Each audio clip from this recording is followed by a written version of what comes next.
Hey everyone, and welcome to The Explainer. Have you ever stopped and wondered how computers actually perceive our physical actions?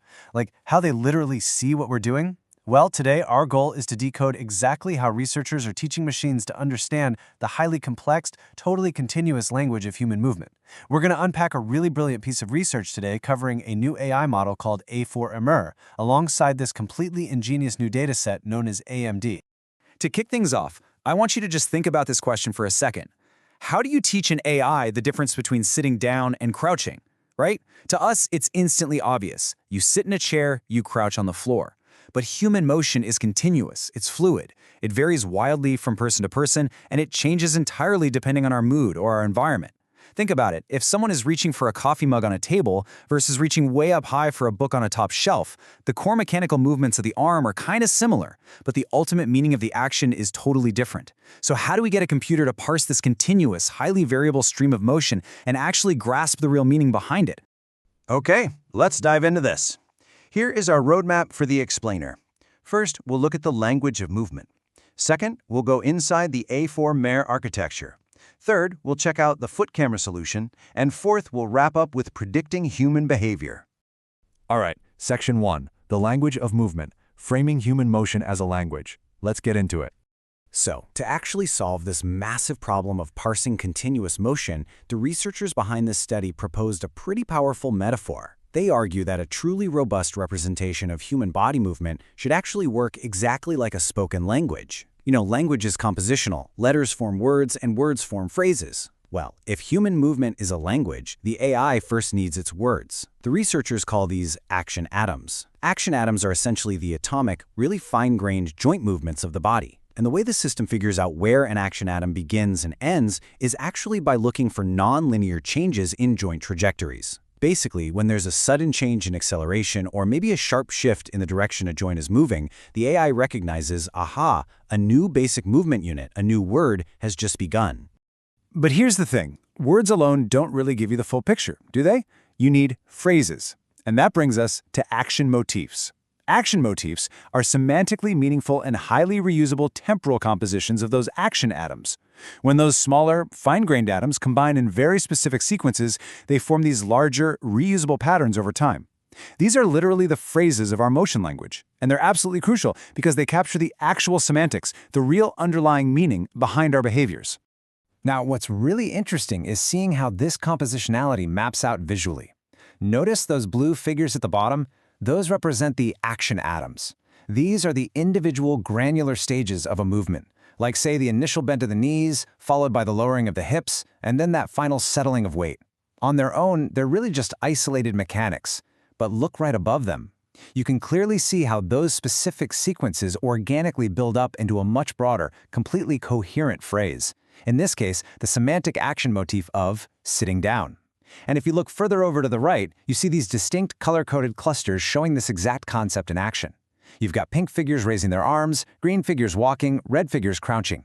Each distinct color there represents a totally unique semantic phrase that's been built from the ground up using those smaller atomic movements. Which brings us to Section 2, inside the A4IMR architecture, the engine of motion semantics.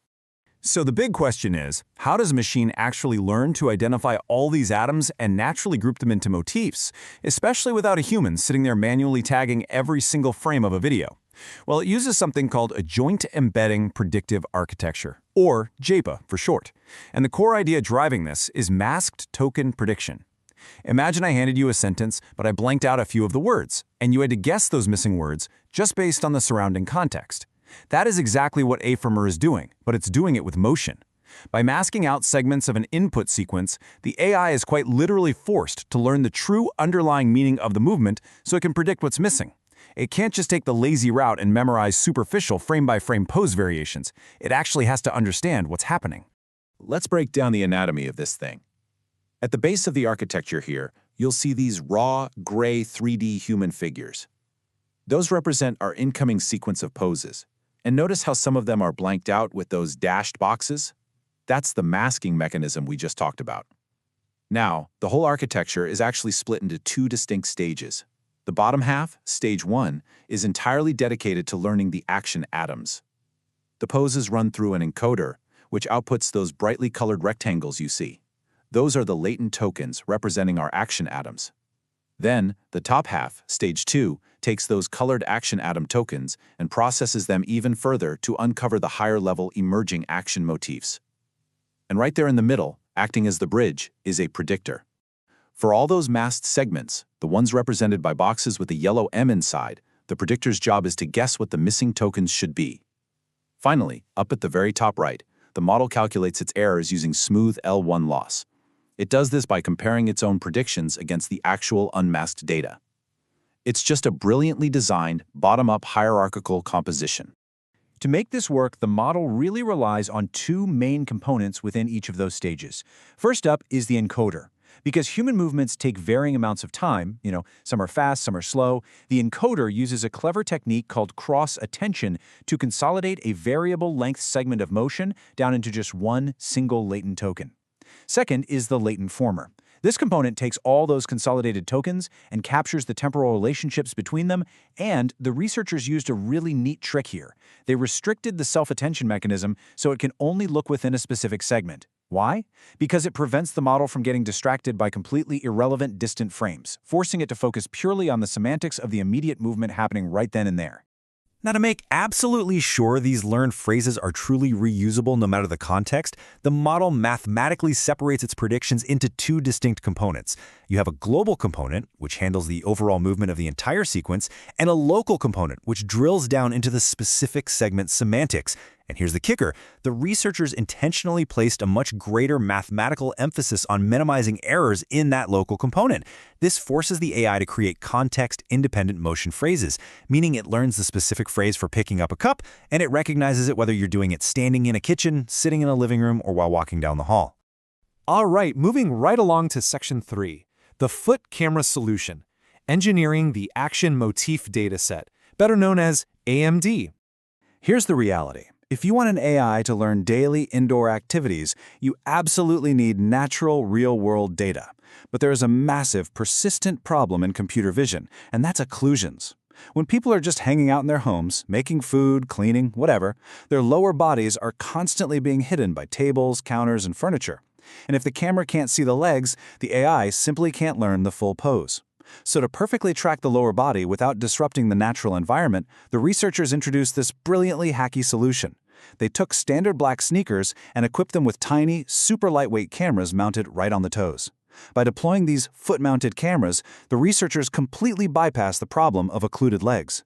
The cameras are so small they don't impede the subject's natural movement at all, and best of all, they're practically invisible to the main cameras mounted around the room. The setup itself is just ingenious. That upward-pointing foot camera tracks these square, black and white fiducial markers that the team placed all over the ceilings and, crucially, on the undersides of tables.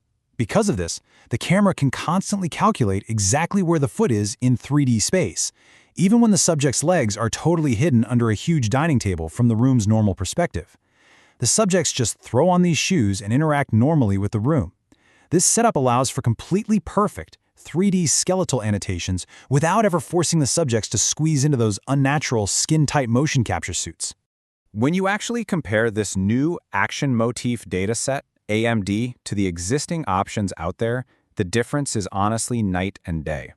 AMD is uniquely situated as the new gold standard. Why? Because it captures multi-view data of daily, goal-oriented chores, and it does it inside a real, fully furnished home rather than some sterile lab. And thanks to that foot cam, it gets incredibly highly accurate 3D pose data without any of the visual distortion you get from traditional mocap suits. Okay, final stretch. Section 4, predicting human behavior, putting action motifs to work. Let's see the payoff. So, we have the incredibly smart semantic language model in A4IMR, and we have the rich, real-world data in AMD. What actually happens when we put these newly discovered motifs to work? Well, because A4IMR has successfully abstracted human motion into these fundamental phrases, the model achieves some massive accuracy gains across three major downstream tasks. Starting from the raw gray poses at the bottom, the frozen A4IMR model extracts those colorful action motif tokens we talked about. Those tokens are then fed into task-specific heads. First, you have the predict head, which forecasts long-term future motions at a purely semantic level. Second is recognize, which identifies exactly what action is occurring, like leaning down, and it can even do this zero shot, meaning it works on data it wasn't even explicitly trained on. And third, interpolate. If your video feed glitches and frames are missing, the AI can actually accurately fill in the gaps because it inherently understands the semantic grammar of what the person was trying to do in the first place. And this visualization right here brilliantly illustrates the ultimate success of the model.